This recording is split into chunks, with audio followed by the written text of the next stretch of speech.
So, Mr. Clerk, time is 7:04 p.m. on Tuesday, September 17th, 2019, and I'd like to call this General Committee meeting to order. May I please have a motion to approve the agenda as circulated, including the additional items?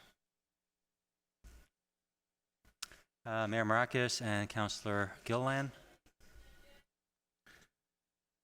Oh, sorry. Councillor Gardner? Thank you. There's a request to waive the procedural bylaw to allow more delegations. There's an unusually large number of people here this evening. Perhaps you could ask for a show of hands to see who would like to be added, and we could decide at that point. May I have a seconder? Councillor Gillan? Okay. All those in favor? Well, we want to know how many people want to, Okay. because we don't want 10 more people. So we're gonna gauge it.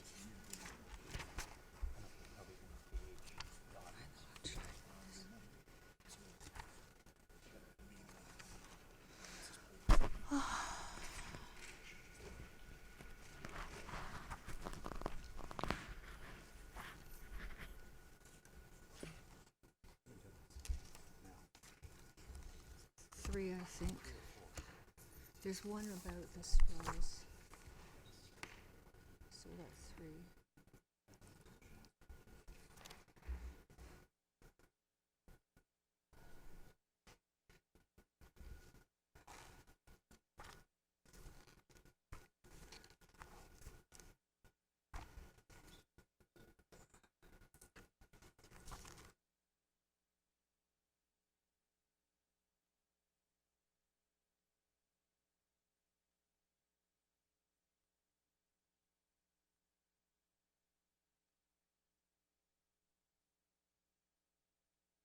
Councillor Gardner? Or Gallo?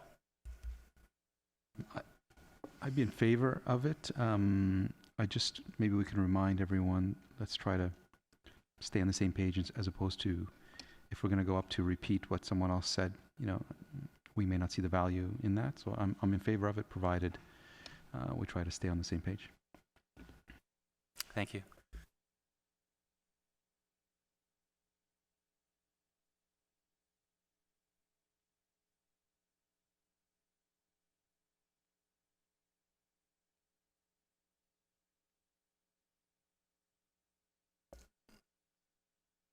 Councillor Gardner, may I make an amendment to, given that we don't know how many people are going to want to speak, and it is we're going to need a procedural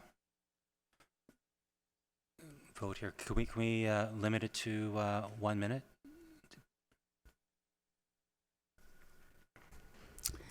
I think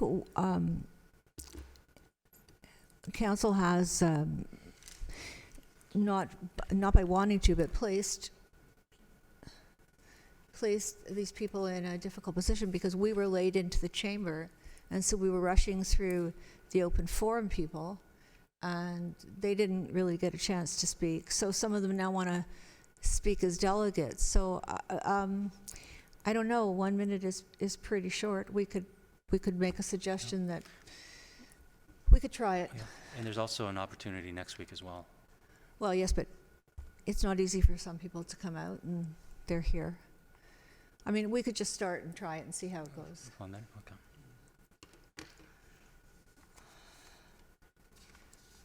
We would have to vote on it.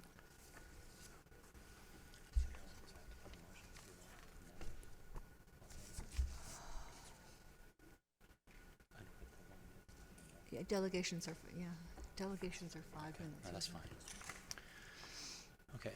Is Let's that just go with the audience that, if you can trust them to go within a minute, and we'll just vote as is. Do their best. Yeah. Okay.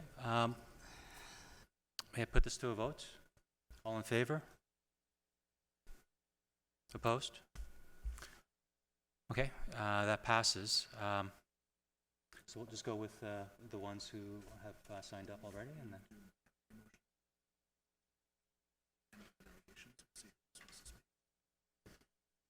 Okay.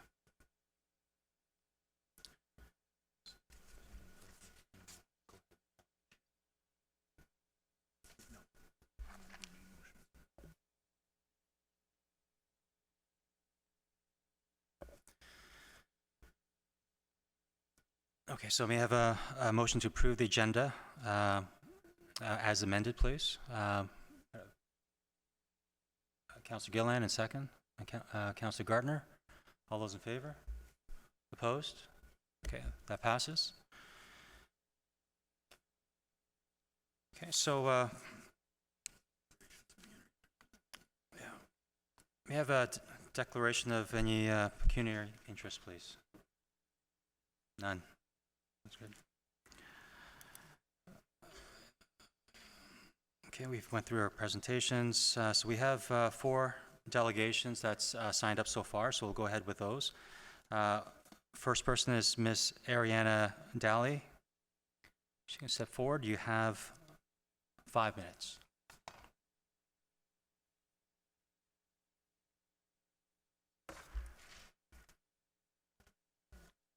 Council and guests, I stood before you approximately 1 year ago today, armed with 800 signatures asking you to consider the implementation of a 2-phase plan to ban the use of single-use plastic straws in restaurants and other businesses in the town.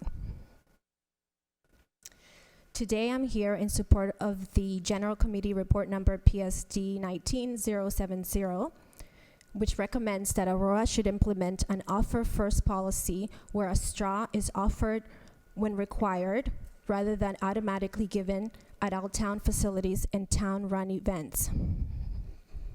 I think that this is a great first step as the town is leading by example and following all levels of government which are moving to ban the single use of plastic straws within the waste stream. The report cites accessibility concerns as to one of the barriers for the town to completely ban the use of plastic straws.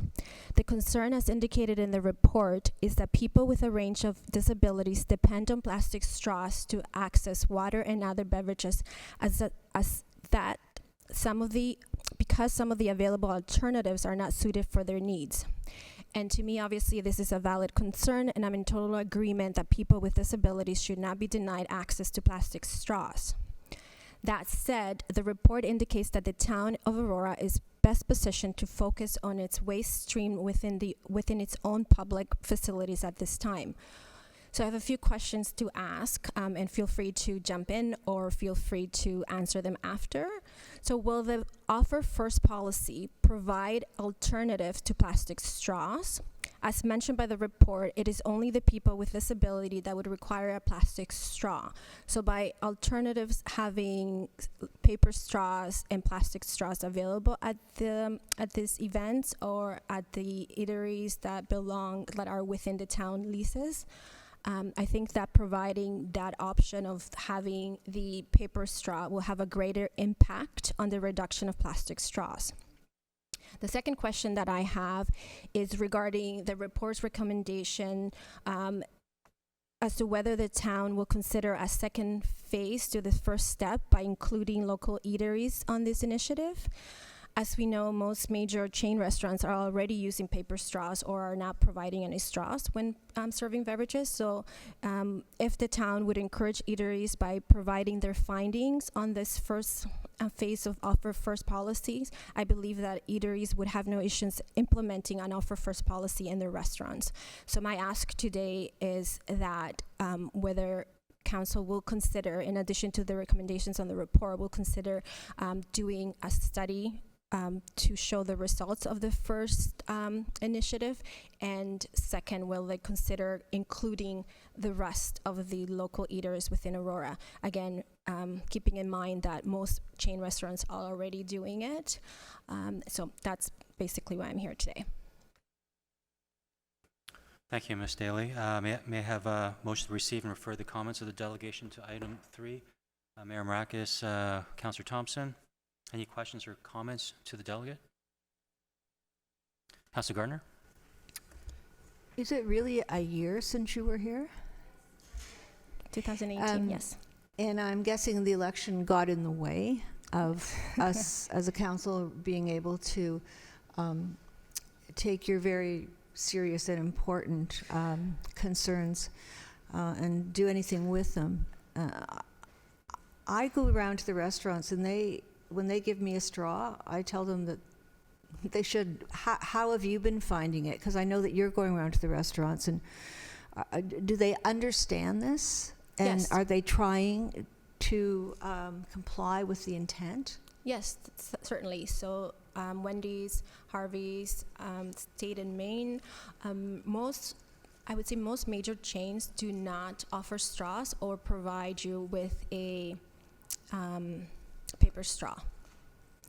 Okay. So the report indicates that Aurora's only option, it seems to indicate that it's just to do it within the town-owned facilities or within the town event. But I think we could do more, and if that's our first step, that we should also, instead of you're offering first, but having alternatives of just, instead of just giving a plastic straw, if somebody requests a straw, giving them offering them if they should take a paper or plastic. Again, noting the fact that it's only people with disabilities that can use, that require plastic straws, I should say. Thank you. And if I understand you correctly, you'd like us, in conjunction with doing this, you'd like us to make it more of a study, and we can pass on the results to the local establishments that provide straws, and maybe give them a boost, set the example, and maybe help them do the same? That is correct, because Okay. you're doing this, it's just a great initiative, but you need to determine what the outcome is and how are you, if you're doing this, you need to show some kind of results. Thank you for your dedication to this. Thank you. Councillor Humphreys. Thank you, Mr. Chair. Thank you very much for coming this evening and not giving up. Keep going the way you are. And I have noticed as well that lots of paper straws if we ask, so we're not being offered, which I think is fantastic. And I think asking what you're asking us tonight would be something I'd like staff to consider, to offer paper first and have plastic when it's a requirement. So I love your suggestion. I think that's another extra step we should be able to handle, and we'll talk about it this evening. Thank you again. Mayor Marakis. Thank you, Mr. Chair. Thank you for coming. Actually, I tried to give you a call the other day, but I missed you. You're correct. This is a good first step, but I would like to see, and I'm sure you would as well, like to see it go to all single-use plastics, regardless of whether it's a straw, a bottle, whatnot. And I think that everyone in this room is probably guilty of the biggest one, which is going and getting your cup of coffee, right? And I think if we educate ourselves and we go out and we get the refillable coffee mug and we each take that step, I think one at a time we can make a difference. And so, I'm looking forward to continuing to move forward and progress to a point where we can eliminate single-use plastics especially within this municipality. So I appreciate your efforts and I'm looking forward to working with everyone to continue that fight to eliminate the single-use plastics. So thank you. Councillor Gilliland. Thank you, through you, Mr. Chair. I echo what Councillor Humphreys and Mayor Marakis had just said, and Councillor Gardner. I actually was in the audience today. You were here last year and stood before council and talked about it, and I was like, oh yeah, I love it, and I was so excited. And first term on council, I've been bugging staff, when are we getting this report? So thank you so much for all your hard work. Those 800 signatures, oh my gosh, that was a lot of hard work, and obviously the province and the federal government as well has their eyes open to what's going on. I know Toronto's been pretty proactive, and I think all of us here are in support of trying to collaborate and move this forward. So thank you so much for coming today. So if there are no further questions, I'll call the vote to receive and refer the comments. All those in favor? Opposed? That passes. Thank you, Mrs. Daly. Our second delegate, Ms. Lynn Pearson, regarding the sidewalk construction on Adair, Bailey Crescent, Davidson Road, and so forth. You have 5 minutes, and I'll give you a 1 minute signal there near the end. Thank you. Thank you. Good evening, members of council. I'm here representing the residents of Browning Court specifically in order to follow up on our request to be removed, to have sidewalks removed from the official construction plan. I'd like to start by thanking Councillor Gilliland, who accepted our invitation to come out and observe our street, and anyone coming through the path who walked or rode their bikes down the center of our quiet court. Thank you for coming out and spending some time with us. She was able to see our concerns of the lack of space and how there will be even less space when we have to find space for the snow if and when sidewalks are constructed. On June 11th, we forwarded a letter to all members of council summarizing a conversation we had with emergency paramedics who attend our neighborhood who attend to our neighbor on a fairly regular basis. After watching them make a 3-point turn in the court and stop in front of our home, I went out and spoke with them and asked if they needed to do that because of the size of the court or because it was garbage day and everybody had their things out at the side.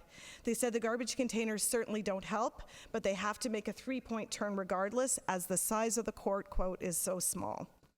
This further adds to our concerns of sidewalks on the reconstruction plan. We maintain that this may cause dangerous scenarios with the extra snow generated from clearing the sidewalks and not having space to push back the snow because of that.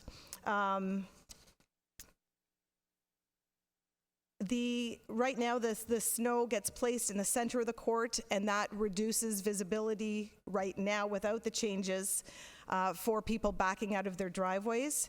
And we feel that the extra snow load will increase the possibility of car accidents and hinder and hinder the access of emergency vehicles to our street. Every winter, several residents have called the town to request a small plow to come back to the street and clean up the mounds and mess of snow that the larger plows inevitably make when they try to maneuver around and clear. This includes the removal of any snow placed in the middle of the court. We understand that Policy 67 with respect to the installation of sidewalks was put into effect in September of 2009.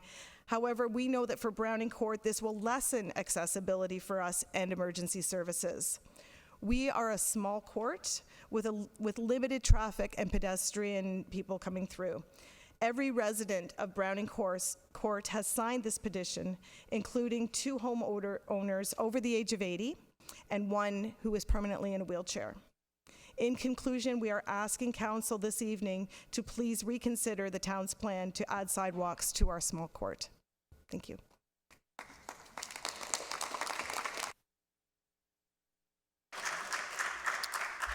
Thank you, Ms. Pearson. May I have a motion to receive and refer the comments made by the delegate? Councillor Gardner, Councillor Thompson. Any questions for the delegate? Thank you very much, Ms. Pearson. Oh, that's right, we got to vote. All in favor? Opposed? Thank you. Our next delegate is Ms. Kathy Henry for the same item, R1. Again, you have 5 minutes. If you can state your name and address, please. Good evening, Mayor and councillors. My name is Kathy Henry, and I've lived on Bailey Crescent for 27 years. I would like to begin by asking if you all had a chance to read the letter I sent to you last night. Yes? Okay. Then I won't read it. I am here today representing my neighborhood and our desire to not have sidewalks installed when you construct our streets. In fact, our petitions show that only 7.7% of the residents are in favor of sidewalks. I did have confirmation I had 2 other residents on Davidson that in my letter to you, I said I was sure there was confirmation for them. I did for sure get one confirmation you did receive that email, or should have. I do have a confirmation here if you need it. I would like it to be noted that we only had 1 week to organize our appearance here. I know many of you on council have received emails from additional residents who may not have been able to attend tonight. I urge you to understand or to consider our feedback you have received when making your decision. Could I ask for a show of hands from the audience for those who are here to support curb construction only? Thank you.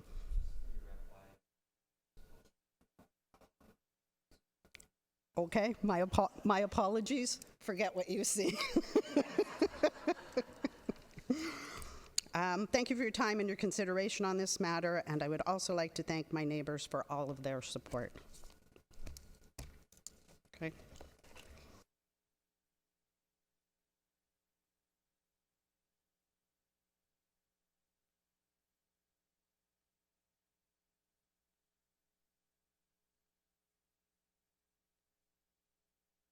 Thank you, Mr. Chair. Kathy, thank you very much for coming out.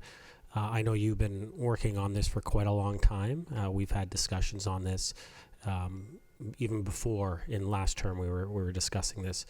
But I also wanted to thank you for continuing to work with all the residents in the area and doing it and putting in so much time and effort, because I know that it's been a struggle to put that much time and effort, and because you've been dealing with some stuff, and we won't go into that, but I wanted to thank you, and I'm sure all your neighbors want to thank you for all the work that you've done. So For your help.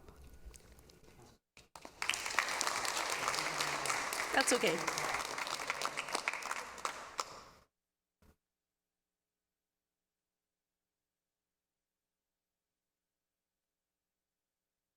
In favor? Opposed? I have one more delegate, Ms. Carol and Paul Ellis, regarding the sidewalk construction. And you have 5 minutes. And I'll give you a little 1-minute warning at the end. If you can state your name and address, please. I'm Paul Ellis. This is my wife, Carol.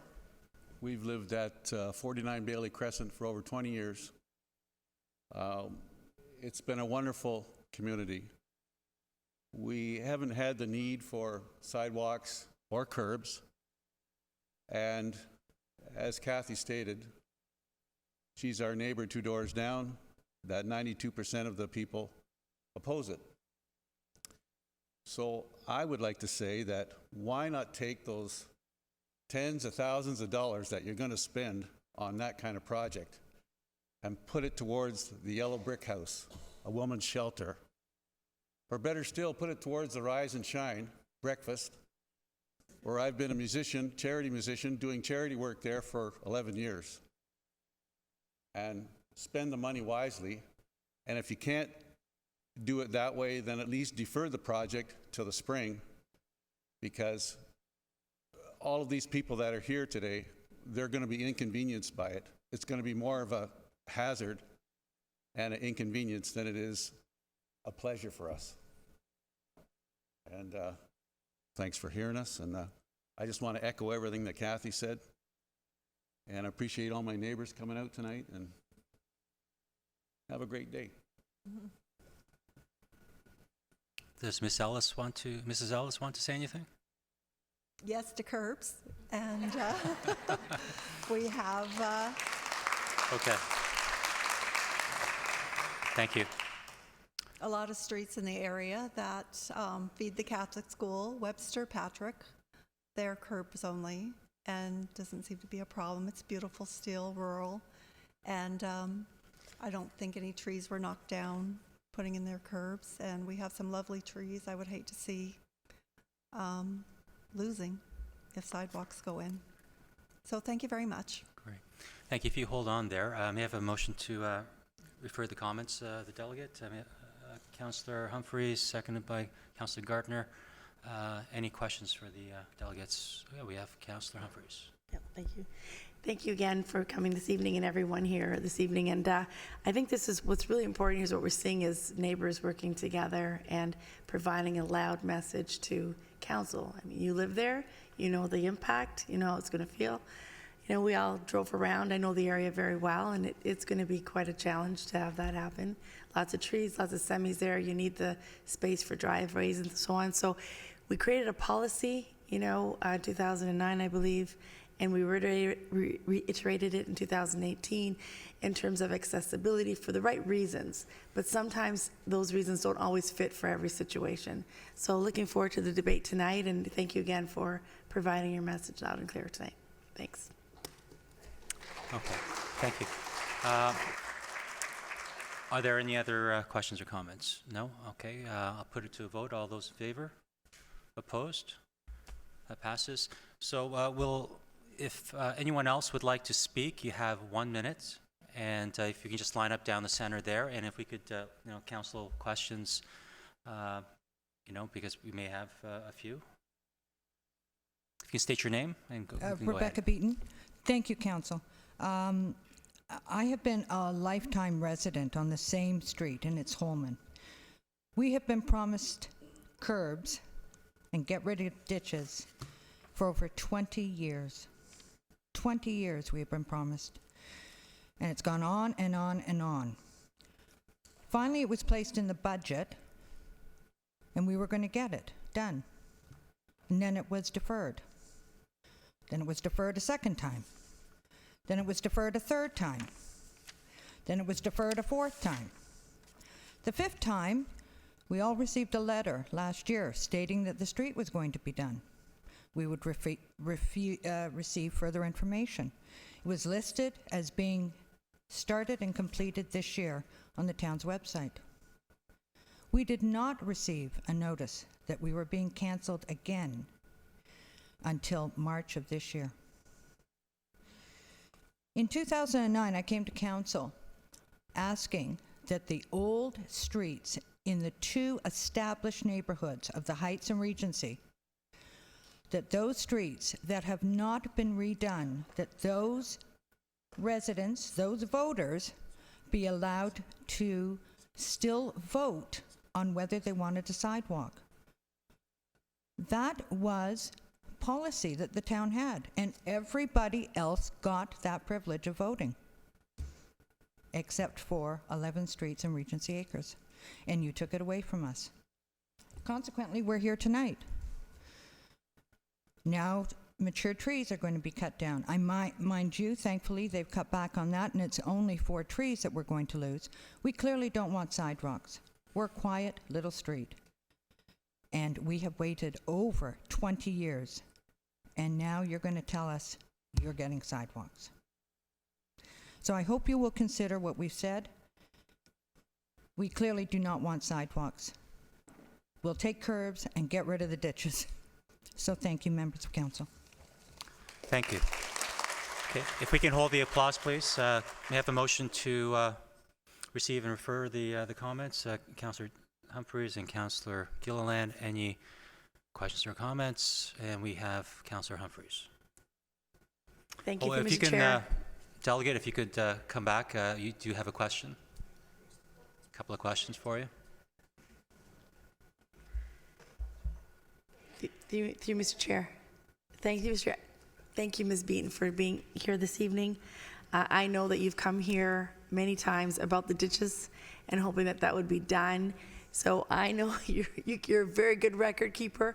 Everything you say is seems longer, but thank you very much for coming forward this evening and your patience. And again, we're going to be discussing it this evening. We hear you loud and clear, and thank you very much for coming back and continuing to work with us. We don't want you to give up. Thank you very much.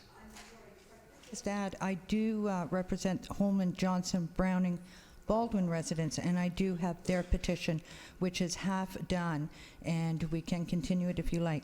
Okay, thank you. Councillor Gardner. Thank you as well for coming so many times. Just for clarification, I think what you're referring to about not having a choice, before 2009, people couldn't have sidewalks unless they petitioned for them. No. Prior to 2009, it was my understanding that residents received a letter from Roads Department asking, do you want sidewalks or not sidewalks? At the beginning of that, which started in about 1981, when the letters started going out, you were even asked if you wanted to keep your ditch. So now it's just curb or sidewalk they were allowed to do. Then you might remember Noel's Crescent. So then we Correct. went to no more letters, residents can't vote. So there was a change in policy not only with respect to sidewalks, but with respect to residents' input. And that's what you're referring It to. was cut off. Thank you. Thank you. Thank you. Any other questions? Okay. If there's no further questions, I'll put it to a vote. All those in favor to receive? Oppose? That passes. Thank you. Any other delegates? If you can announce your name and address, and you have 1 minute. My name is Judy Sabas, and I'm at 44 Johnson Road. I just have a couple of questions. I've called a number of times regarding snow removal, saying that Johnson seems to be the lost street, and probably most of the other little streets around. And the excuse I was always given was it's not a thoroughway street, so, we have the plows driving through our street, but they never seem to put their plow down. So, why do we need sidewalks then if you guys are calling it it's not a, it doesn't really go anywhere, our street. So that's one point. Also, how are we going to handle losing of our parking spots on our driveways if you put a sidewalk in, and then when we park on the street, we get ticketed? So I don't think you can take away our parking spots. Like I have 5 cars sometimes in my driveway, and if there's a sidewalk put on it, I'm probably going to lose 2 spots. So are you exempting me from getting these parking tickets because you guys have taken away my parking spots on my property? Maybe the money you can that is... wrap it up. Oh, Ms. sorry. Office. Maybe the money being spent for the sidewalks, not putting sidewalks in, could be spent more on plowing our roads a little bit better. There's a lot of elderly people on our street. How are they going to clear the sidewalks if they are put in?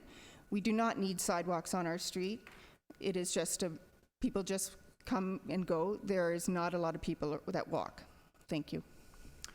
Thank you, Ms. Office. May I have a motion to receive the delegate, Mayor Marakis, Councillor Gilland? Any questions or comments for the delegate?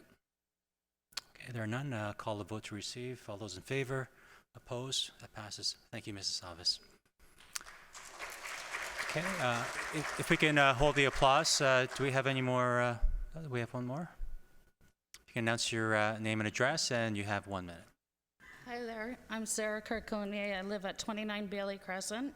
I have been a resident since I was 1 year old. Then recently we purchased the home off my family. And I grew up there as a kid. I totally was safe, and it's not a busy street. And we don't really need the room for sidewalks for safety-wise. I don't see any concern for safety. We have always had problems with snow removal and parking. And myself and other people on the street, there's a lot of tenants and homes. And so in my house personally, we have 4 cars. If we're to lose those spaces, either me and my husband got to ditch a car, or even my tenants won't be able to park anywhere because, like it was said before, we get tickets on the road, especially in the winter. We're not allowed to park on the road. Even if we have a guest, we can't park on the road, so it's already limited with the parking. And with the sidewalks, we would definitely be losing those 2 spaces. Thank you. May I have a motion to receive the delegate, Councillor Gardner, Councillor Thompson? Any questions or comments for the delegate? There are none. Thank you. All those in favor? Opposed? That passes. Okay, thank you very much. That moves us on to our regular agenda items, and R1 is the sidewalks. May I have a mover, please? Mayor Marakis, Councillor Gardner, thank you.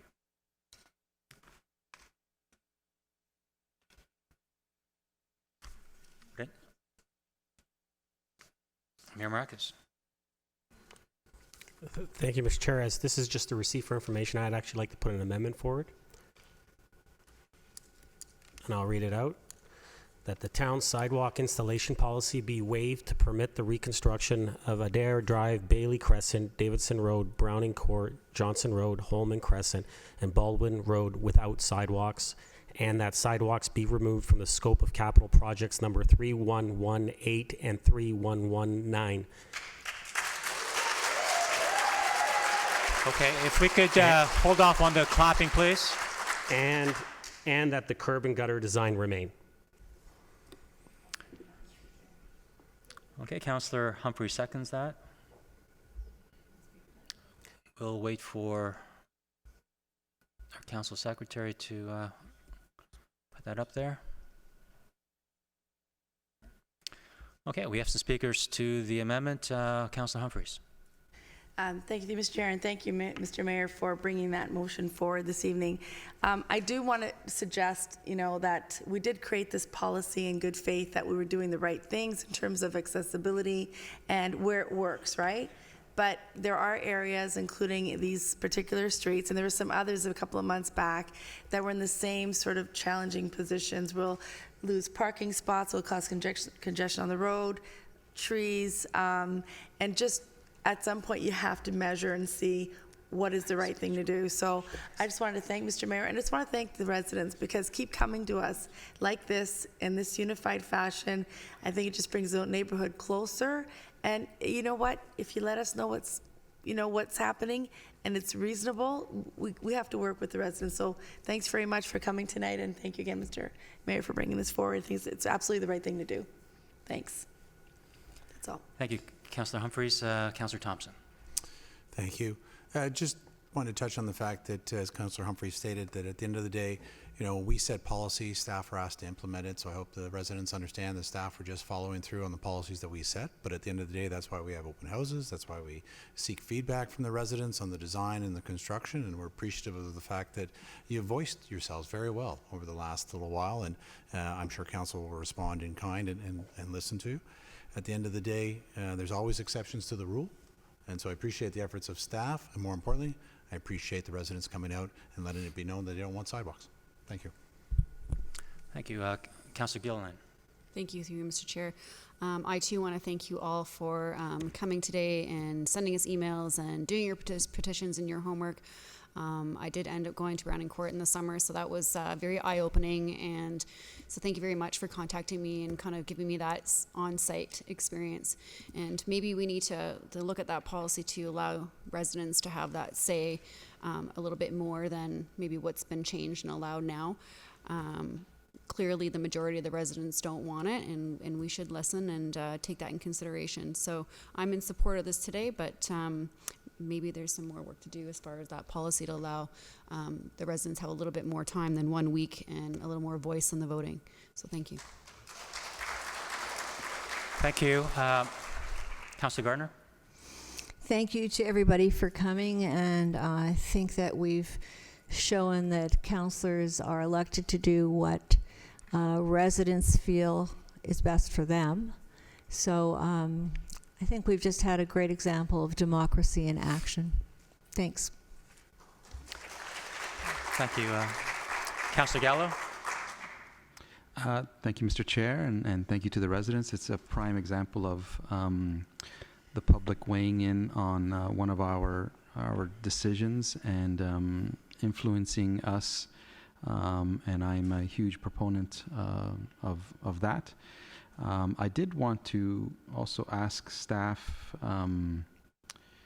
just for my own, I guess, verification of the AODA, and just to if someone could speak to that if we move in this direction. Ms. Van Leeuwen, can you respond to that? Through you, Mr. Chair. There are AODA standards with respect to public spaces, but probably more in terms of if this was new construction. I would have to refer back to the accessibility advisor to confirm. Councillor Gallo.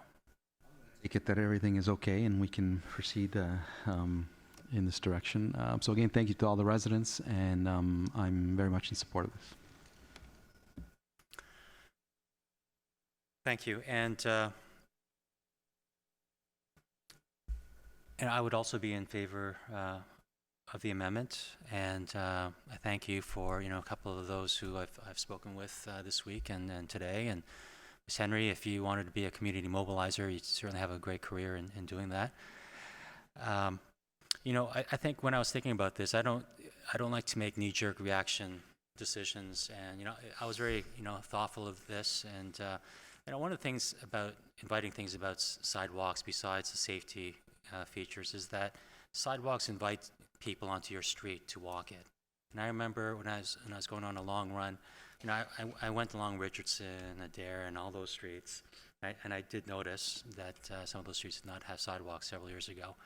And as I was running at night, someone said, "Thank you." And I turned back and I said, "Thank you for what?" I said, "For running on our street." I said, "Why is that?" Because we need more walkers and runners, because you guys are the eyes and ears of our street, keep our community safe, and it feels like it's being lived. And I know my street, it's like a little L-shaped street. Half the people who walk it are people from other streets.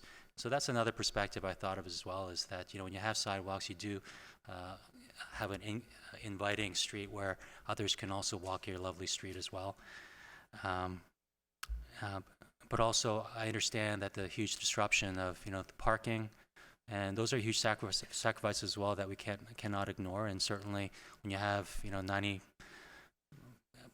plus amount of your residents voting in favor of not putting in sidewalks, you certainly need to lend a ear to that. So I would be in favor of the amendment. Mayor Marakis. Thank you, Mr. Chair, and I too want to thank everyone for coming out, and Kathy, especially you. I know I mentioned it when you were up on the thing, but it was a long process. We've been discussing this for 3 years. I've come out, I've taken a look from door knocking in the area, seeing what's going on, speaking to residents in the area. It's quite clear. I constantly, within our discussions, have said to you, just trust the process. We have a process. Let it play out. We'll get there, and we'll make sure that the voices of the community are heard. And so today, I say we got there, and the voices of the community have been heard, and council have clearly heard that loud and clear, and we're making a decision this evening. So thank you to all of you for coming out. Great. So if there are no other questions or comments, I'll call the vote on the amendment. All those in favor? Opposed? Okay, that passes. And I'll go back to the main motion as amended. Any questions or comments on the main motion as amended? Okay. No questions or comments. I'll put that to the vote. All those in favor? Opposed? That passes unanimously. Thank you very much. That ends this item.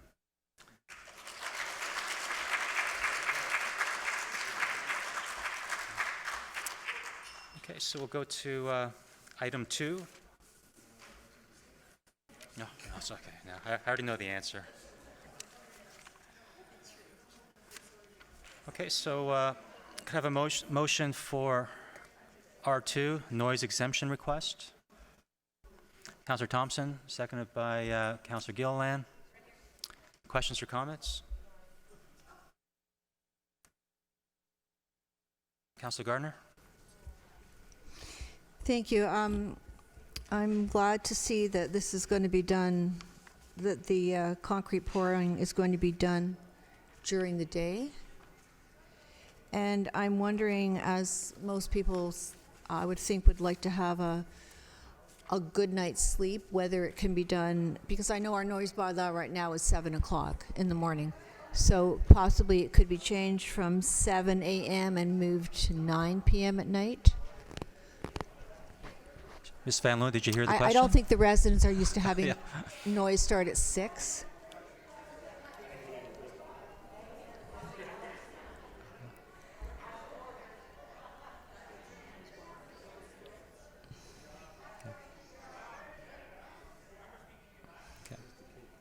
Ms. Van Loon? Through you, Mr. Chair, I would have to speak with Tridel, because I don't know if they have arranged for a drop, for concrete delivery. I'm not sure. This was their request from 6 a.m. to 8 p.m. So I would just want to have a conversation with them, which I can do prior to next week. Thank you. I know there's not that many homes in this area, but I think we would get less pushback from the public if it was at 7 a.m. and not 6 a.m. That's pretty early to be woken up. Thank you. Oh, one more question. I noticed when I was looking at the City of Toronto noise bylaw, they were speaking about a noise mitigation plan. Is that something that we could do? Is there anything that we could do? I don't even know how you could mitigate the noise, but is there anything that you could think of that we could do here if we needed to? Ms. Van Loon? In this instance, I don't believe so. This is a process of curing concrete, and it requires a specific machinery. I think the mitigation plan in the City of Toronto's bylaw might have to do with other noise, because there is an exemption in their bylaw for the pouring of concrete. There's a right-out exemption in their noise bylaw. I'll have a look at it again, but I think it says to try not to pour concrete at night, and that the director in charge has the option of putting in a noise mitigation plan for concrete pouring, but I'll check that again. And with respect to power troweling, I'm thinking that's pretty noisy. Is that included in this noise exemption?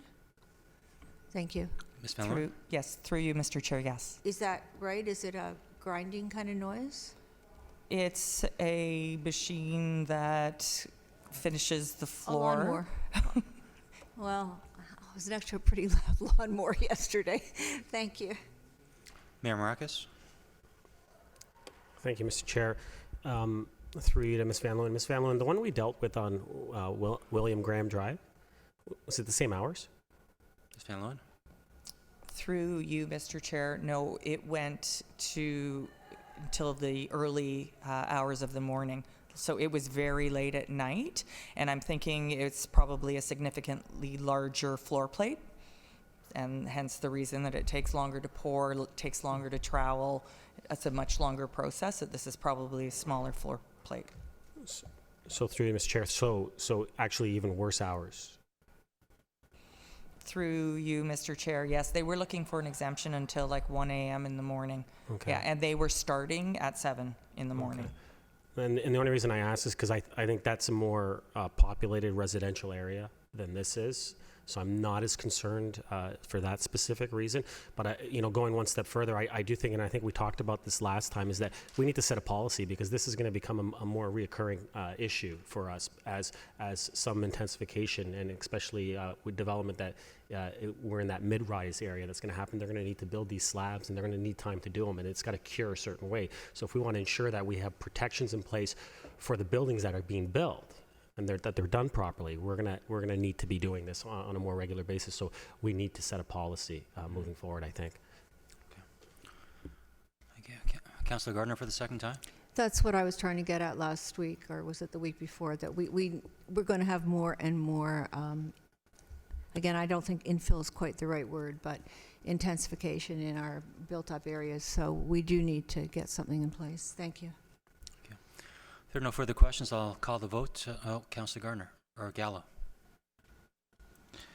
Sorry, I just want to be clear about the troweling. So they're well aware that within that time frame, both the pouring and the troweling needs to be complete. Ms. Van Loon? Through you, Mr. Chair, that's correct. So when it says that in the second recommendation, so we're allowing for the construction of the 5-story apartment building between 6 and 8, Monday to Friday, which requires cast-in-place concrete slabs, and 25 Butternut Ridge Trail. So that is encompassing in that. Ms. Van Loon? Through you, Mr. Chair, that's correct, because the construction activity of troweling would be exempt after 7 p.m. and prior to 7 a.m. So they are requesting an extension of those hours to allow for the cast-in-place concrete slab. So the extension is until 8 p.m.? Through you, Mr. Chair, that's correct. So 6 a.m. to 8 p.m. 8 p.m. So the which extension currently our bylaw prohibits from 7 p.m. to 7 a.m. So they're just looking for an hour-long extension on either end. So 2 hours in the day extension. Okay, thank you. Okay, if there are no further quick comments, I'll call a vote. All those in favor? Opposed? That passes. Move on to R3, strategies to reduce single-use plastic straws. May I have a mover, please? Councillor Gardner, Mayor Maracus. Questions or comments? Councillor Gallo. Within this resolution, would it encompass what the delegate was requesting in terms of a report back to see how we did, and perhaps a second phase to see what else we can add on to this? Or is that something we can add on? Who can answer that? Mr. Waters? Through you, Mr. Chairman, no, that's not what the resolution says, but we can take that direction if it's presented to us. So I'd like to move an amendment that at least a report is generated with the results and sent back to council. Okay. Can I have a second? For further discussion. Councillor Gardner?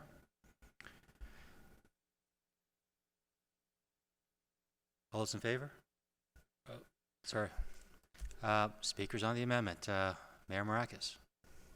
Thank you, Mr. Chair, and I'm all for that. I'm just wondering, do we want to put a time frame on that? Like after a year, come back with that report and give us that data? Or, you know, is there a time frame, Councillor, that you would prefer? I mean, I'd like to see maybe a year's time, but I mean, I'm open to suggestions. I wouldn't want to leave it open-ended and maybe we get a report like a month later. We're not really going to get that much useful data out of that.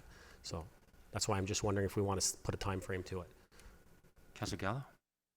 I could leave it up to staff to see what length of period is appropriate to have enough data to but if we feel a year is sufficient. Mr. Waters, is 1 year sufficient? Through you, Mr. Chairman, yes, 12 months is sufficient enough. Yes, thank you. Okay. Happy to add that. Okay, so if we can put in that 1 year timeline. Councillor Gilliland. Thank you, through Mr. Chair. While I'm very strongly for the whole plastic ban and single-use plastics and straws and such, and I think it's great having a report, but both the federal and the provincial government has stated that they have strong commitments to be banning single-use plastics by 2021.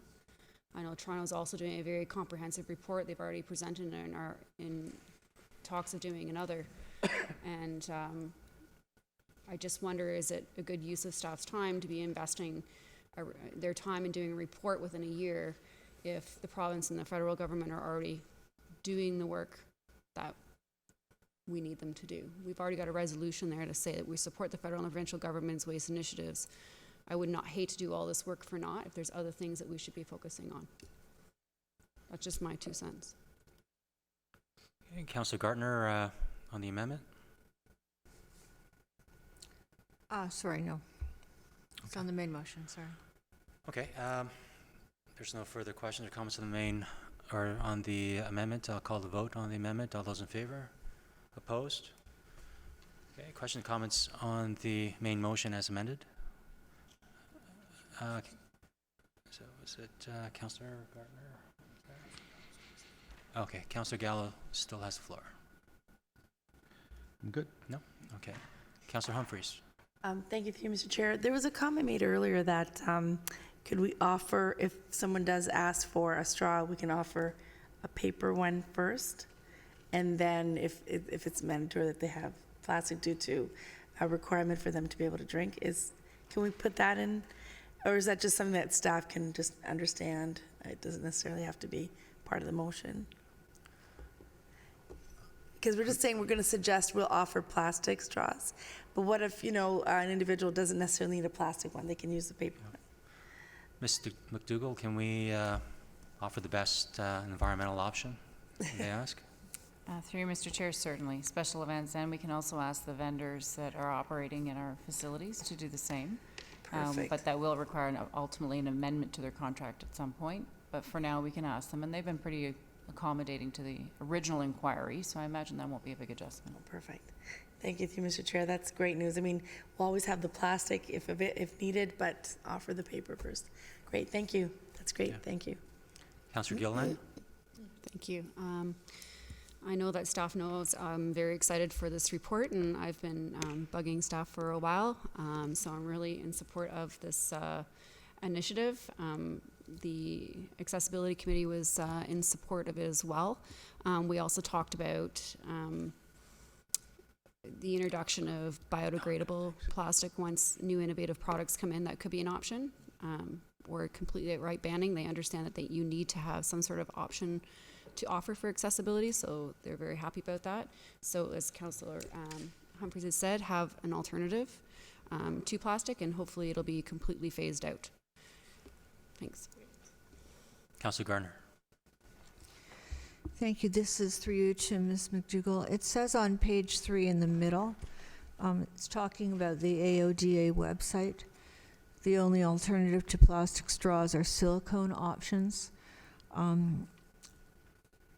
Now they're talking about with respect to businesses, but the AODA feels that for whatever reason the plastic straws aren't effective. So are we able to obtain some of the silicone straws? Ms. McDougall. Through Mr. Chair, we certainly will investigate that option. Certainly if it is an AODA requirement, we will do our very best to meet that. It doesn't sound like a requirement, but it does sound like it's a preferred option. Maybe some more investigation, and maybe we would have to sell those at a nominal price to anybody who's renting. Thank you. Councillor Thompson. Thank you. Through to Mr. Waters. Mr. Waters, Clause 3 says that council support the federal and provincial government's waste initiatives, which seems fairly broad to me. Can I assume then the intent is really specific to the report and the waste initiatives that relate back to single-use plastic products and packaging? Mr. Waters. Through you, Mr. Chairman, we will see what we can implement at the local level, what we can enforce, in terms of the direction that comes out of the waste initiatives, and report back on that. But we're talking about waste initiatives specific to single-use plastic products and packaging, or all waste initiatives that both the federal and provincial governments have rolled out in the last number of years? Mr. Waters. Through Mr. Chairman, I would have to look at that in more detail, but I'm assuming it's single-waste plastics. That's how I read it as well. So I'd like to put forward an amendment specific to that wording so that it's clear that we're referring to the waste initiative. So the amendment would be the council support the federal and provincial government's waste initiatives with regards to single-use plastic products and packaging, and that this report be forwarded to them for information and so forth. Is that a friendly amendment?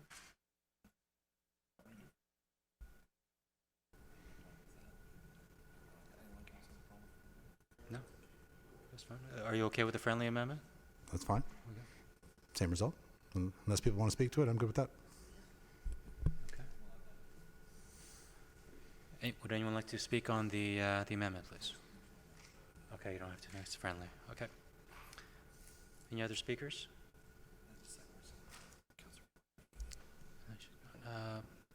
Councillor Gardner, for the second time. Okay. Councillor Gilliland?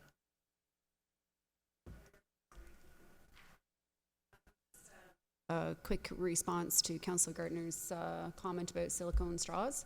We did have this discussion with the Accessibility Committee, and they kind of felt that within that discussion that it is a very expensive option and they're really difficult to clean. So it might not be the best solution, just as some feedback. Not that it's not a bad idea, but it was some of the feedback that I had heard. Councillor Gardner, is that it? Hmm? Okay, Councillor Gardner. Because it's in the report, so I don't think I'm going outside of what I can address. It is talking about all kinds of plastic wastes, and I'm wondering if staff has any plan, perhaps, to tackle anything else, like the most often offenders are straws, but you also got plastic cutlery, takeout containers, shopping bags. Mr. Waters, or? Through you, Mr. Chairman, it's single-waste plastics, which encompass more than plastic straws. So we would focus on that definition. Oh, thank you. Great. If there's no further questions or comments, I'll put a vote on the main motion as amended. All those in favor? Opposed? That passes. So I'll move on to item 4, approval for capital project number 31133, May I have a mover, please? Councillor Gilliland, second. Councillor Humphreys, questions or comments, please? Okay, no questions or comments. Councillor Gardner. I'm just trying to catch up here. No,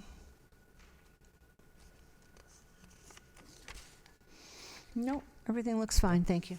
Okay, I'll call the vote then. All those in favor? Opposed? That passes. Brings us to R5, approval for capital project 31175, municipal parking lot rehabilitation study. Can I have a mover, please? Councillor Gilliland, seconded by Councillor Humphreys. Questions or comments, please? And Councillor Gardner. Thank you. Through you, Mr. Chair, to Mr. Waters. Mr. Waters, the Lake Simcoe Region Conservation Authority has been working on information, a policy paper about parking lots and salt use and design, because apart from roads, parking lots are the next biggest user of salt, and salt is one of the biggest problems in the environment. So it doesn't, this policy or this paper anyway, and I could find it, is about, I think, a year old. So I don't know if they've forwarded it to the town, but it has to do with designing the parking lot so you use as little salt as possible. It's really a great plan, and it doesn't look like it would be hard or expensive to do. So could I ask that you look into that for next week and say what we might be using from it? Mr. Waters? Through you, Mr. Chairman, we can have a look at it, and in fact, we can incorporate that report into the study that we're going to do. Excellent, thank you. If there are no further questions or comments, I'll call the vote. All those in favor? Opposed? That passes. R6, additional information regard. Councillor Thompson? Okay. Okay, so we have a mover and a seconder. Okay. Is that a hint? Do I talk slowly? Okay, additional information regarding the feasibility of implementing a train whistle cessation. Questions or comments?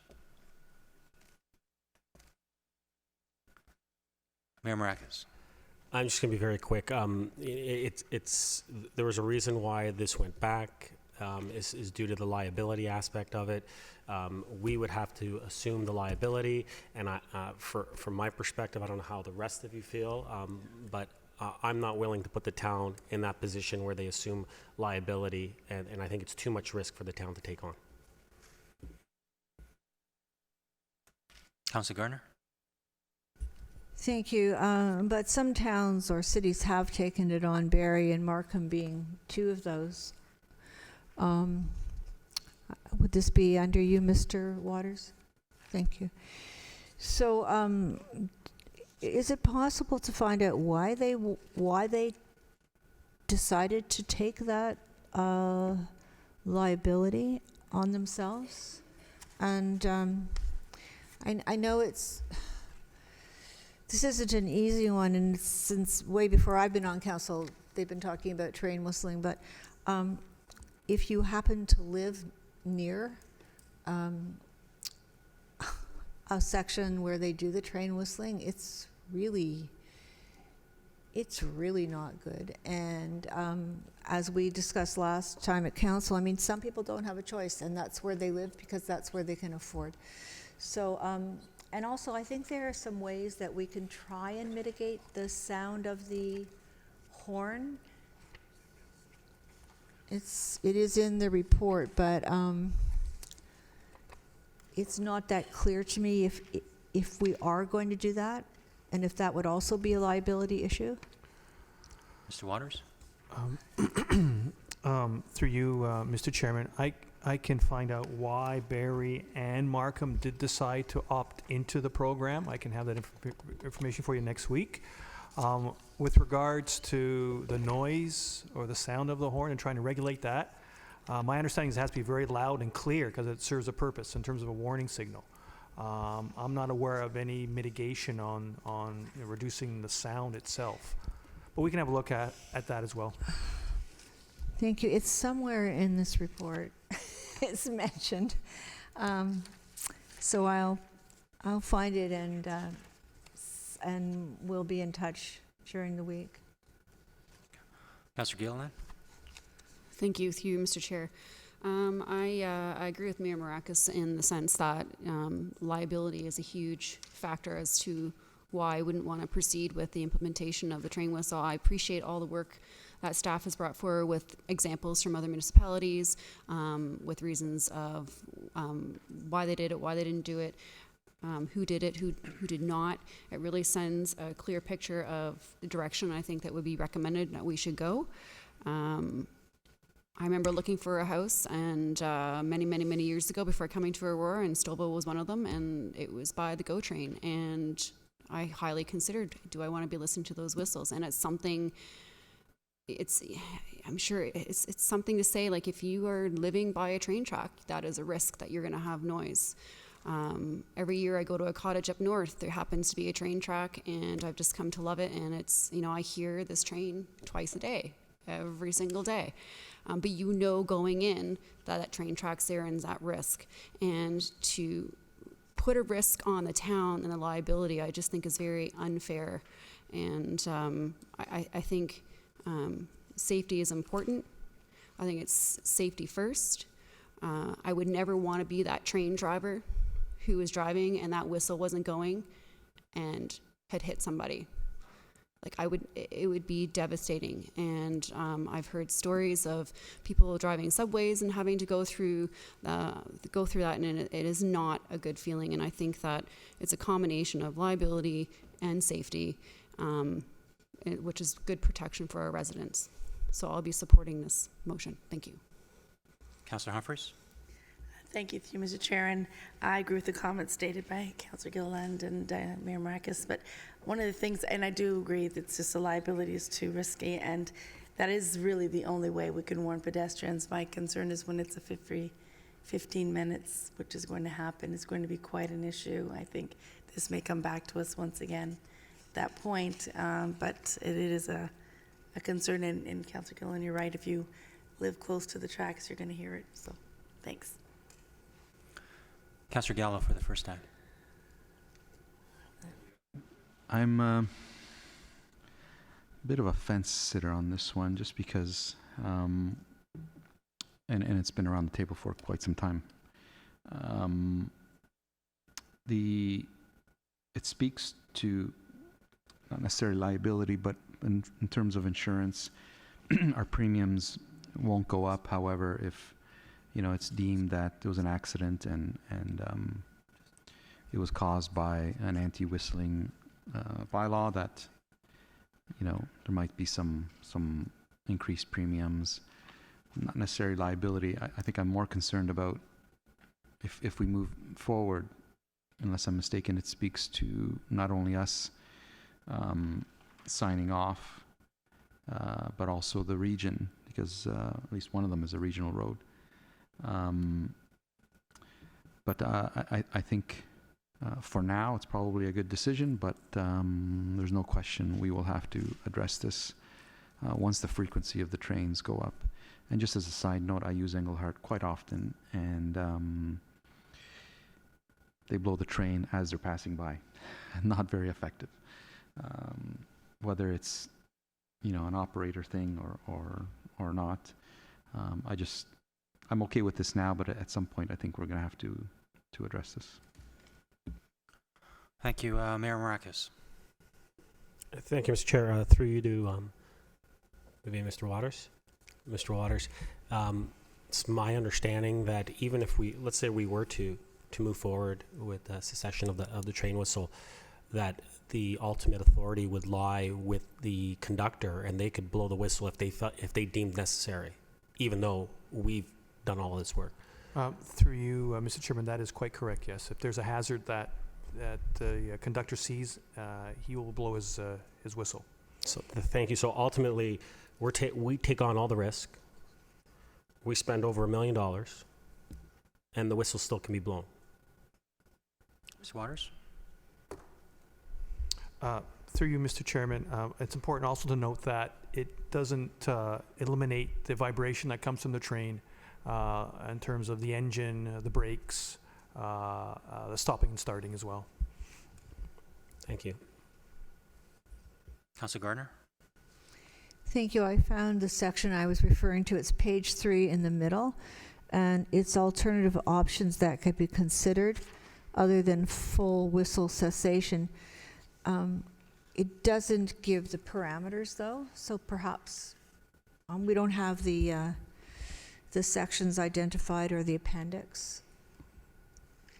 Through you, Mr. Chairman, I believe what the paragraph is referring to is the 3 bullet points at the top of page 3, is that there's no alternative option but to undertake these 3 points in order to eliminate the whistle. Councilor Gardner? Thank you. I'm not sure I'm understanding correctly. Municipalities can request stop train whistling at a specific area along a railway corridor with the safety requirements upgrade identified in section 104 of the grade crossings regulation, appendix D. Like, I have no idea what that would entail, and maybe it would be worth us just looking at it to see how much it would cost and whether that might help. Mr. Waters? Through you, Mr. Chairman, it also references the 3 points as described above. So we've summarized what that section, that appendix D, in the 3 points above on the top of page 3. In other words, there's no other option but to implement the 3 points at the top of the page in order to have the whistle stop blowing at the level crossings. Thank you. Councilor Gardner? Okay. If there are no further questions, I'll call the vote. All those in favor? Opposed? Okay, that passes. Brings us to our last item, R7, application for removal of holding provision, Highland Gate Developments. May I have a mover, please? Councillor Thompson and Councillor Gallo seconds. Questions or comments? Mayor Marakis? Thank you, Mr. Chair. And on page 2 of the report, it speaks to, while a holding symbol appears on the schedule to this bylaw, council shall remove the holding symbol once the following plans have been approved and implemented to the satisfaction of the Lake Simcoe Region Conservation Authority and the town.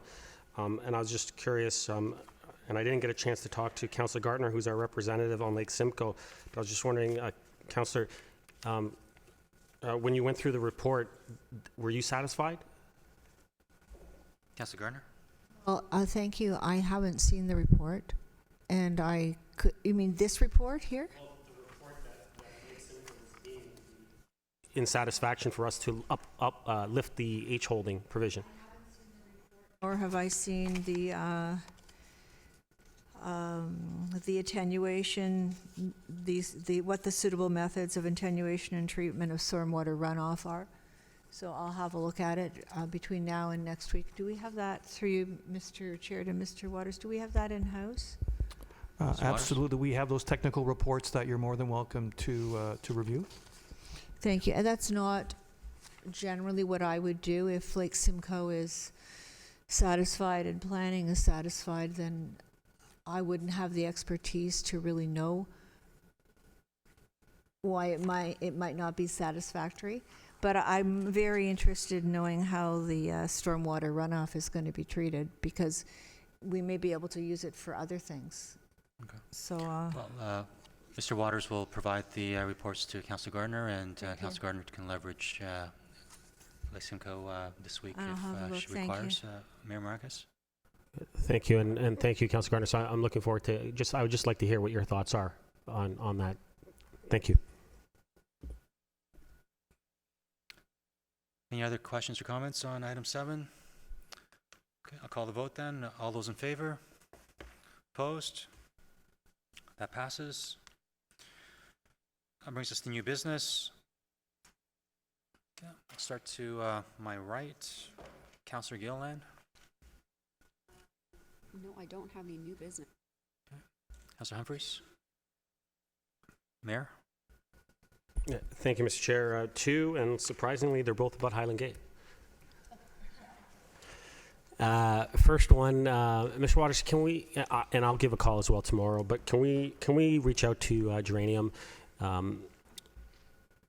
It's my understanding that the street lights that have been installed have finally been turned on, and they're glaring.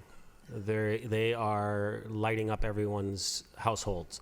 So I'm assuming it's the same issue that we had when we transitioned to LEDs, and that we had to end up putting some blockers in. So if maybe we can have them go in and do that, because yeah, I mean, I can only imagine what it's like living with a spotlight in your living room. So if we can take care of that. And the other one is, I just want to bring everyone up to date. We are going to be looking at moving forward at having a committee from the ratepayers along with staff and with the developer, and go out on a monthly basis. And we're still working on the logistics to go out and speak to the concerns so we can get a handle on all these issues that keep coming up.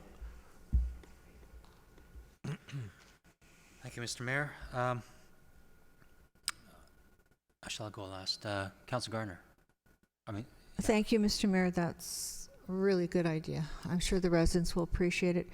No, this isn't really new business, but because it's time sensitive, on Saturday, September 21st, the Legion is having a raise the roof benefit. They really need money to repair their roof, and it's always a lot of fun. So you can get in touch with the Legion. It's very inexpensive, $15 in advance, $20 at the door. Under new business, I was very disappointed that I didn't see the three stormwater management reports that were supposed to be on the September agenda. Mr.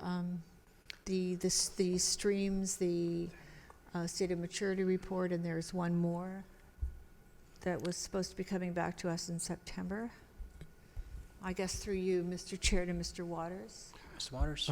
Through you, Mr. Chairman, I think the last report the council is referring to is the report that went to an open house in September. So we'll need some time to prepare the report and present it to committee. Thank you. I believe I was asked to delay my motion to be discussed until September, when the other two reports would be coming back. So that was my understanding. I think it's in the motion, but so that won't be happening now for a while. Mr. Waters? Through you, Mr. Chairman, we hope to have the report in front of you probably close second cycle in October or first cycle in November.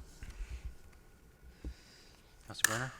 Thank you. If I had known that, I would have asked that my motion be discussed much sooner, but I believe that I was asked by staff, perhaps the CAO, to wait, if it was okay to wait until September, and I said I would. So I'm not happy about that. Okay. Councilor Thompson? No? Councilor Gallo? No? I just have one question to Ms. Tienkamp. A teacher at one of the public schools doing a project, environmental project, and one of the staff is trying to get her class to get involved in the innovation fair. They want to grow milkweed to attract monarch butterflies. Is there an opportunity for them to plant those milkweeds on town property somewhere, whether it be adjacent to a stormwater pond or any parks? I understand that milkweed has certain properties, so it might, there might be some unfavorable characteristics of it, but would you be able to speak to that? They could certainly plant it on school board property. There's lots of opportunity to do that. But with respect to a park, I wouldn't want them in a maintained park. It is somewhat of an invasive, though I appreciate that they are food for monarchs. They could be planted within a stormwater area, but council needs to keep in mind that there was directive from council to maintain our stormwater ponds a number of years ago. So we mow them twice a year. And that was a result of residents complaining about tall grass, weeds, etc. within our water management areas. So there'd need to be some direction from council to not mow areas within those stormwater ponds to promote that growth. But certainly I wouldn't object to it. Okay. Maybe we could be mowing just the perimeter fencing area. I think that was some of the concern from residents, is that the invasives are close to the fence lines. And that certainly would help. Okay, with, so we can talk more on offline Mhm. then, and so there's a possibility there. Okay, Yes. great. Councillor Gardner, do you want to say something? Thank you. I have a motion coming forward to next cycle on this, on what you're speaking about Okay. with respect to, I'm submitting it tomorrow, Okay. with respect to the ask. I'm just communicating with the teacher because it wasn't clear to me if she wanted the students to work at it or, anyway. Do you have one too? Yeah, she emailed, I think, a few of us. No, but I have a motion, a council motion that I'm submitting tomorrow, unless anybody else has, to try and figure it out. And I think Mayor Maracas is going to speak to the students because it's an incredible opportunity for us to get the kids involved. Okay, great. Mayor Maracas. Yeah, I just wanted to add to that. I think we all got a letter from the class, the grade 5 class. I mean, I thought it was very impressive, just the fact that they took the time to write each one of us handwritten. You know, that was incredible that they're taking that initiative and they're learning, and they want to get engaged within municipal government and learn how things work, and they also want to do something that will better the environment. So that, yes, they are. I've extended an invitation for the class to come in here to not only speak to that issue, but also to see the inner workings of council and everything, and we can have a bit of a discussion how we can move forward. And if you are bringing that forward, that's great, Councillor Gardner, because I'm pretty sure you'll get support right across the board. So, yes. Great. Okay, so that brings us to adjournments. May I have a motion to adjourn, and then we will go to closed session afterwards. Councillor Thompson and Councillor Gallo seconds it. All those in favor? Opposed? That passes. Move to closed session.